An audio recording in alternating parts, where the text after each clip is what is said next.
çağatıllık imtihanı ve azmayışı. Enemiz bir besara 80 yıllap şu imtihanın içinde gezdi. Hemişe dua ve dilege Allah'dan avlada salihti. Hele erkek boluşup, eğer hele boluşup ki Allah Teala o nimeti bir dünyada köküzdü bulara. Huday Teala himme çağatı bolman yörün aqim, naza, hala heleyi derekli, hala erkek derekli bir tofor çağı bolmayanlar heleyde müşkülü yok, erkekte müşkülü var. Her hayfında da olsa Allah öz rahmetip Allah avlada salih ata etsin inşallah. Min bir iki kelam şu buzurgvarlar bilen, şu doğullar bilen yani gurrun aşraktım. Eun çayga şunu bilgin, şu imtihan, şu kıyınçılık bir senin özünde bolup duran makadim egin.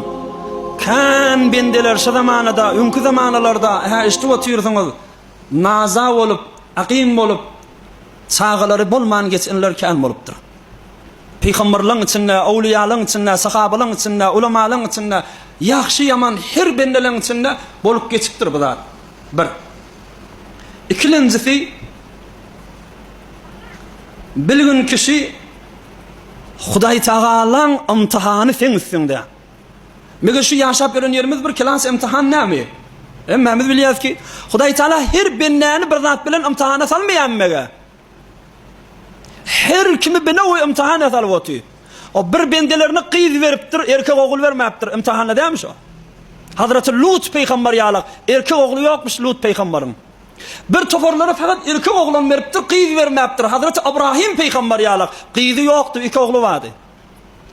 Bir toforlara hem erkek oğul veriptir, hem qıyız oğul veriptir. Hazreti Muhammed Mustafa sallallahu aleyhi ve sellem yalak. Hem erkek çağatı dünyaya geliptir, hem qıyız çağatı dünyaya geliptir.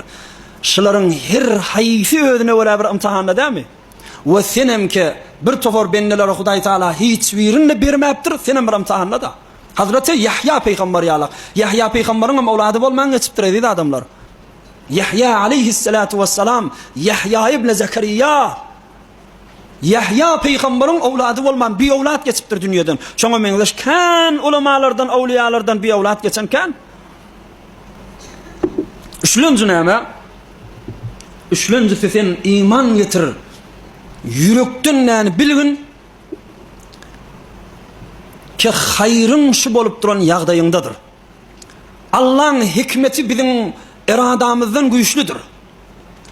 Hatmin hikmet değildir. Avlat bolmayan olsa, kalmayan olsa, hatmin yani hayrımız değildir.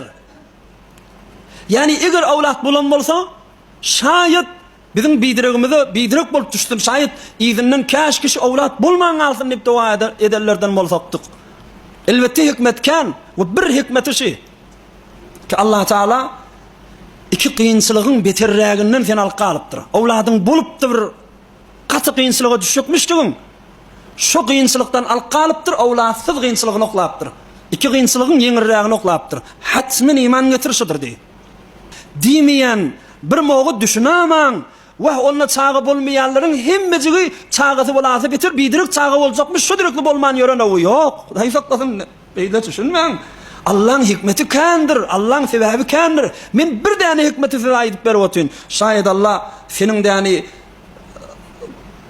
senin derecen kalmağı, senin yani makamın beygiltmekliği Allah Teala başka bir niyetler veren sana avlat vermendir ondur. Ve şayedim hikmet hemen şahit yanım olsun. Ki Mahtumul İşan diye Mahtumul heyran her yana bakar. Bu ne kudret iştir sudan oğut çıkar. Yaxşı oğullan rahmet ağrığı akar. Lanet kerde oğlun doğdu doğmadı. Ol bir lanet kerde olup sonra bir şer bolup yani öz canına afat bolup bela olanlan şu doğman galanı yaxşımış diyecek da adam sonra. Şayedim hikmetçi olsun.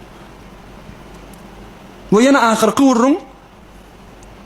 Sen şunu fikret. Şu yağdayı üstüne gelip duran yağdayı var. Özüne bir fırsat bil. Hem işe bir kemçiliğini yani dağıyalık uloldup durma. Sen o tarafını fikret. Yankı geçen haftada enimiz Bibi Hacer iki dağın arasında yürüttü kıynanını. Bu kadar hakkınçılık çıktı. Ama gözde izine kadar özüne hayır oldu. Ta kıyameti selin menasik hacdan olup düştü yürüyen yolları.